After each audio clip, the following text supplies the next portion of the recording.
So yesterday I made a playlist on this YouTube channel, Tanis Leonhardi. I'm Tanis Coralee Leonhardi, she, her, hers of Seattle. I'm Tanis Leonhardi, she, her, hers of Seattle. And I made a playlist entitled Notes on Autobiography / Biography, at least currently. I'm filming this Tuesday, 7 May 2024. And so I'll link to that in the video description, as well as my playlist for movie notes and book / reading notes. And I decided to treat it like some of the sporting results I treat, where I do a perspective on the state of a certain event at a certain point in time. So this is my perspectives on the state of autobiography / biography as of Tuesday, 7 May 2024. That's when I am filming this, when this video was filmed. And so I'm going to go through biography, autobiography, and then my perspective changing in response to who's writing autobiographies. So we're going to start, so that's the introduction. Anything else? Sure. Both biography and autobiography has been part of my school curriculum. It was present at the elementary school level, middle school level, high school level, and collegiate level. We had autobiographical writing assignments, and we had biographical writing assignments, be it writing an essay, pulling out, being like, choose a hero and write about them. Right, and give us examples. So kind of think of it, it's like a biography, right? Not, of these books, they document, 0.001% of the person's life. You just think of it as a 3 to 5 page paper that highlights them being a hero. And like some biographies might highlight somebody from a political role kind of thing. And so there's like, right, a lens applied to all of that information. What do we include? And from all of the relevant information, how do we decide even further what to include? So it's stuff like that. We had actual autobiography, right? This is not a book. This is a 3 to 5 page assignment. In college, we also had writing about ourselves and a story, like choose a story that fits this, and then we have to write about ourselves. And we, in addition to like the autobiographical stuff, we also had to write poetry about ourselves. And that, yes, was what? Elementary and middle school. And like there was actually, it was called in middle school, we had to do what was called a from poem, or I think from or found, and it was about like finding ourselves and like where we're from and our home. So it was very much ingrained into our curriculum. And we had like what was called an enrichment class, where we'd do our perspectives, and we had family history assignments kind of all throughout as well. So this was like really just hammered in. So it was like, and then I brought up on this channel before, Two Doors That Way is the biographer to Kurt Cobain. He's written a number, right? Was it Kurt Cobain and Jimi Hendrix, right? So, and he wrote for Rolling Stone magazine. So like him moving in was like, all that stuff we do in school, there's people who make money off of that, right? And write for the stars. So there was in addition to the school stuff, there's a biographer 2 doors down, and a big deal biographer, a Rolling Stone, he writes for Rolling Stone and does biography. Okay. So I brought that up before. So then let's go into, so that's the kind of conclusion, providing some of my background. Again, I know I've done that before, but doing it again here. And I'm Tanis Coralee Leonhardi, she, her, hers of Seattle. And so let's jump into category 1, biography. So biography is a book written by somebody about somebody else. Different formats. So there's books, there's movies. So I guess a biopic is like the genre, because like what some call them. There's online encyclopedias. There are my athletic performance contextualizations, where I report on different sporting events, or that. They are trying to take them from pure biography to provide my perspective, right? So it's does this matter, and a result matter enough to make my autobiography? But 100% of the videos on this channel are autobiography or biography. That's the mission and vision statement of this, is about documenting my life, kind of thing. And so highlighting results that matter to me, or I'm using to understand the broader context of sporting or whatever, and how it, in furthering my understanding. Market share now versus when I was growing up. So when I was growing up, my sister loved to read biography. I loved to read nonfiction. Biography was a little bit less, like, it's like, it kind of depends on the person. We had a biography section in our library, our local library, and it was mostly, so biography, autobiography, including memoir, are all in the same section, and it was like 99%. Like when I was really, really little, so I was born approximately in 1993, and we moved in here when 1994, 1995, approximately. Okay.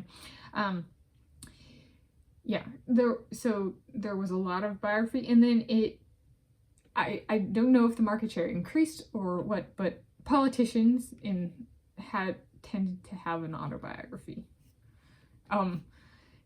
So there was like a group where like big name politicians had an autobiography. So it was present, but not necessarily like a standard, so to speak. And versus now, there's a fair amount of autobiography on the shelves. So biography, relative as like a percentage of the whole on the shelves at my local library, has decreased. Not like a whole lot, right? There's since I filmed a video in January 2022, and now filming this May 2024, the size, the shelving, like the actual shelves, it's now on a bigger section of the library. It takes up more space. There's more books. So it's like, just because the market share as a percentage has gone down for biography, the number of books may have gone up. So it's kind of weird in that way. Like the size is now tripled what it was in the 1990s. So that kind of thing. And the library is about the same size. So yeah. So then up next, autobiography. Yeah. This is autobiography that's over 20 years of age that I bought over 15 years ago. Yes, over 15 years ago. I went to the presidential inauguration for the United States of America president back in 2009, and I wanted this lady to win the Democratic Party nomination, and so I bought this back then, like 2007, 2008. It's per the inside jacket, it came out in 2003. So somehow I managed to get this beauty. I do remember getting it, and I was like, this was published in 2003? How did I get this? You know, it's beautiful. It doesn't say what edition, so that means first edition. Yeah. So it's a Hillary Rodham Clinton autobiography. It's over 500 pages. Autobiography, so online encyclopedia is kind of a frowned upon. One can do, like, depending on what encyclopedia, could do like a user page as an autobiography, which I've done. There's books, there's movies being like film adaptations of books kind of thing. Athletic performance contextualizations on this channel. The market share now versus when I was growing up, there's a lot more autobiography, and the autobiographies that are there are much more diverse. So it's not just politicians now, there's people from different industries, and I'm slowly trying to, I've read some that I'm like, I should go back and do a notes video on because I still remember the book. So I've put some of those on hold and pick them up at the library. I'm not going to do all of them because I've been reading autobiography and biography all throughout my life.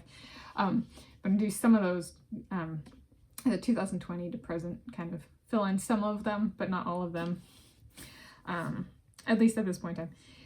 And so, yeah, going backwards, this is no longer, if we wanted to say this was representative of the market back in 2003, the market has changed in the books now I'm finding are 250 to 300 pages, like.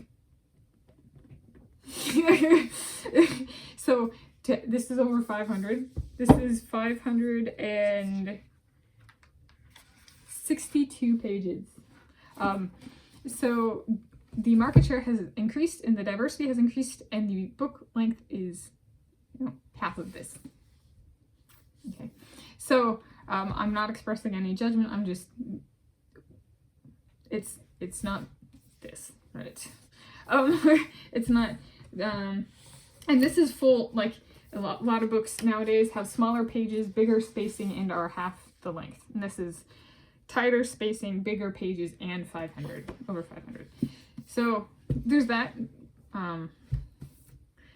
Just if depending on how much information one wants about a person, it's less than the standard of the past, so to speak.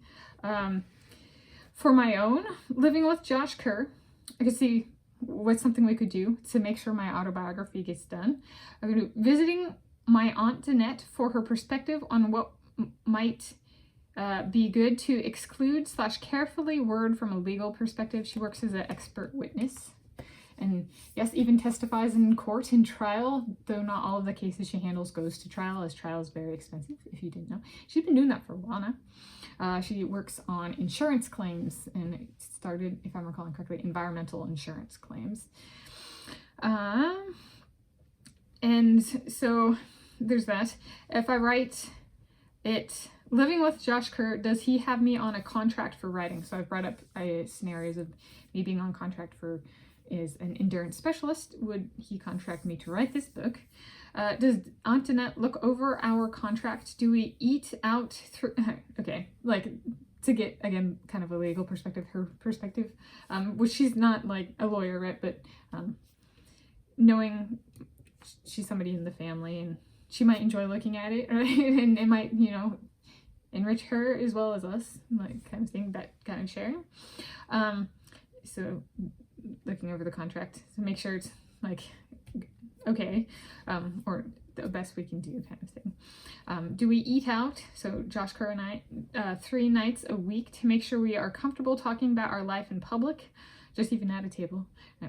And then at the other 4 nights a week, we eat in with me cooking for us and any of our guests. I get a strong say on our diets outside of dinner as well. So those are just dinners, but then eating in or eating out or what diet, eating on the road or whatever, for the other meals as well. Do we do 100 eating videos in a week sometime? Then, you know, we have those fights where we only eat Magnum ice cream bars for dinner. So thinking about my own autobiography and living with Josh Kerr, yeah, that is some of the stuff that came to mind.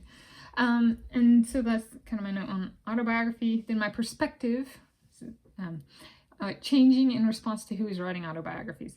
So autobiographies, I would say, is the biggest transformation between biography and autobiography. An autobiography is a book written by somebody about themselves.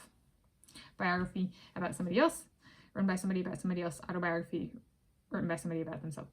And so it's the diversity of the market has improved much greater compared to biography, and I'm liking autobiographies. That's something because it was part of our curriculum, it was always kind of on the radar of that's something we could do. But it's fun to actually, like, there was a biographer down the street and now to see kind of who's writing their stories, and I'm like, that's pretty cool. Thank you for sharing. So yeah. In conclusion, for those who write biographies and autobiographies and those they're about, thank you for sharing, and thank you for, yeah, that commitment and following through. So my perspective on the state of autobiography / biography as of Tuesday, 7 May 2024, and I'm Tanis Coralee Leonhardi, she, her, hers,